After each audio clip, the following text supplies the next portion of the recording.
The story of the prophet who refused is taken from the Old Testament. Whether you view the Bible as the inspired Word of God or as a collection of stories put together by men, the fact remains that it contains many important truths. It is fascinating to realize that as early as 1100 B.C., certain wise men had already glimpsed the danger that arises from government. The prophet Samuel was just such a wise man. He became a kind of circuit-riding judge who traveled among the various tribes, visiting each village in turn and settling disputes, serving as a counselor and as a friend.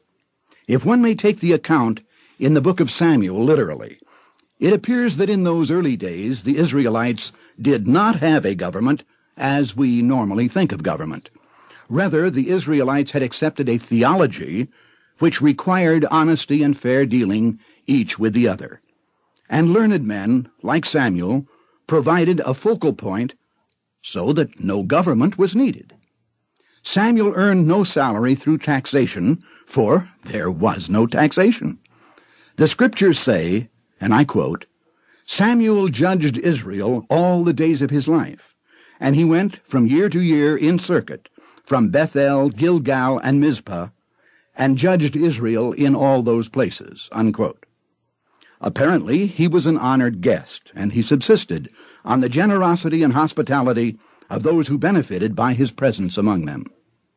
He did not represent a government, nor did he have any written law to try to dignify and uphold.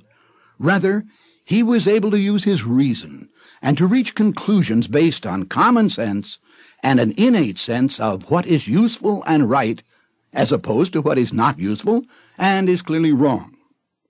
But I want to tell you about a specific day in the life of Samuel when this venerable old prophet had become very old indeed. He had grown less and less active, and now he had his own home in the village of Ramah, and from this center he became a profound influence for good on the lives of all in the various tribes. Samuel's two sons were named Joel and Abiah, and Samuel took great pride in them. He had trained them from the earliest days to become judges even as he was, and when he had grown too old to travel, his sons took over his regular circuits. But as so often happens with the best-laid plans of parents, Samuel's sons did not follow the ethics of their father. The Scriptures say they turned aside after lucre, and they took bribes and twisted their judgments to conform with the greatest amount of income they could get. This had never been Samuel's practice, for Samuel had been true to the ideal of justice, truth, and liberty. So I'd like to tell you the story of how this prophet refused to crown a king. Our scene is laid on the front terrace of Samuel's home in Ramah. The house is built on a little eminence overlooking a broad and fertile valley. It is a one-story building with wide, spacious rooms. Samuel, bearded and venerable, is seated on the veranda where his eyes can observe the dusty road that winds in from Mizpah. It is afternoon, and the elders of Israel, from all of the various towns and villages nearby, have assembled below the terrace and are talking angrily among themselves. Now they turn and move up the slope to where the old man sits. A spokesman steps forward and then kneels humbly before the beloved judge of Israel. "Behold, Samuel, we are the elders of all Israel, and we are come to thee to help us, as thou hast always helped us in the past. Thy two sons, Joel and Abiah, we thought to have made judges in thy place, for thou art now too old to travel and to carry on the work of maintaining order and justice. But thy sons walk not in thy ways. They are given to bribery and to the taking of money for favors. Their decisions are not to be trusted, and the people murmur against them. We face a serious problem. For years thou hast been the central figure of the tribe of Israel, and we have loved thee. But now thou art too old.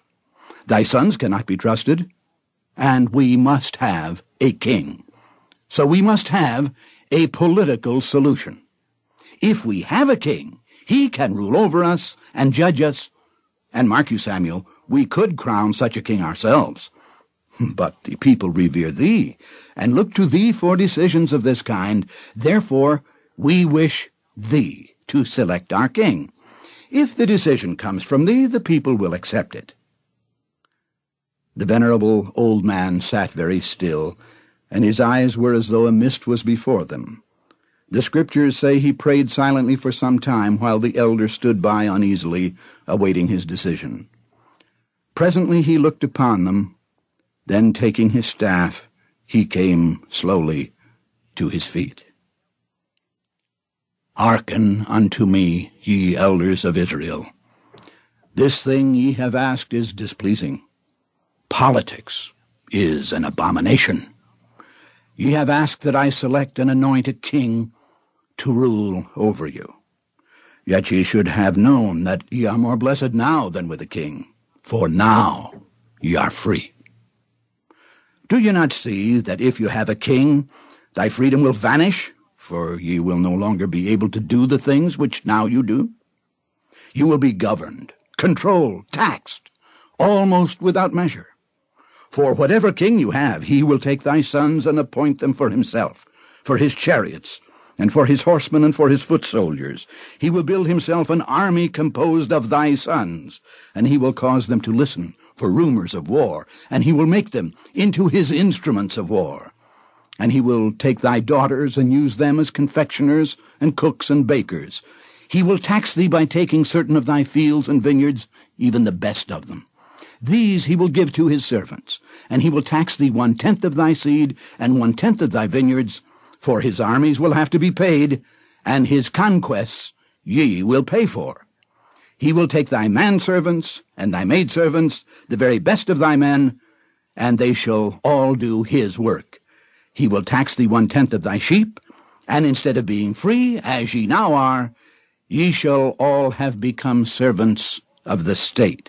Then in that day, when ye are sore oppressed, and the rule of the king is heavy upon you, and the taxes have mounted, and the controls are there, ye will cry out to have the burden lifted, but it cannot then be lifted, for ye will have abandoned freedom in favor of political controls." Samuel's voice ceased, and there was a long moment of silence as his head sank upon his breast. Breaking free from his reverie, Samuel turned and entered his house, leaving those who had besought him to crown a king.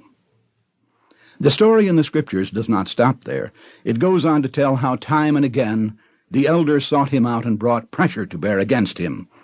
And Samuel listened, as was his wont, but always he continued to tell the people that government meant controls, that kings meant war, and that controls and war meant taxation and the loss of liberty.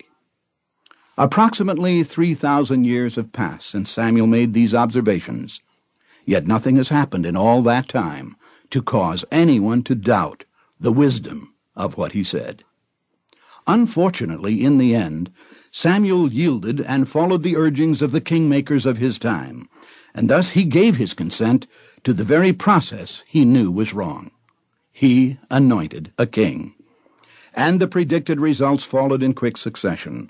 Taxes, controls, regulations were placed upon the people. King Saul launched a number of military campaigns, and we can see in the events which followed how very foolish it was to presume that politically inspired, centralized solutions provide any kind of panacea for human woes. There is a widely held notion that government means law and order, and that a lack of government means chaos. But this is not what history shows. What it reveals, if we care to look beneath the political pleadings of special interests, is that freedom is the mother of order, and that government is the father of chaos. It is axiomatic that no human being wishes to be victimized. Indeed, it is his fear of being victimized that causes him to place his faith in government in the first place. But government, by its nature, must tax and regulate and compel all men to operate along the lines that are pleasing to the ruler and not the lines pleasing to them as individuals. This creates frustration, as honest and hard-working people are thwarted in their natural endeavors to provide for themselves and those who depend on them. Frustrations breed resentment, which, while it may smolder for years without breaking out, will ultimately emerge in acts of aggression, and aggression breeds further frustration. If we examine the human record closely, we will see that as governments enlarge, acts of criminality and violence increase in frequency and intensity. Criminality, finally, is organized as riot. Riot breeds rebellion. Rebellion comes to revolution. In the end, the very order we have wanted is swept away in the disorder of opposition to tyranny. If we wish to learn the lesson implicit in the statement of the prophet Samuel, we must learn that self-control is the very backbone of what it means to be free. However difficult it may be, we have reached a point in time where we can no longer afford the luxury of unbridled government. The antidote to the abuses of government is the practice of responsible self-restraint in our dealings with others. 1100 years before the birth of Christ, we find the ancient prophet Samuel giving us a lesson which we sorely need today. Unfortunately, the prophet who refused to crown a king was not permitted to uphold his wise and just decision. But our story is not concerned with that which followed. It is enough for us to know that here is an early instance in which the dangers which threaten us were clearly seen and understood. Had Samuel been heeded in those days of long ago, who knows what progress, what liberty, what freedom we might have all enjoyed today.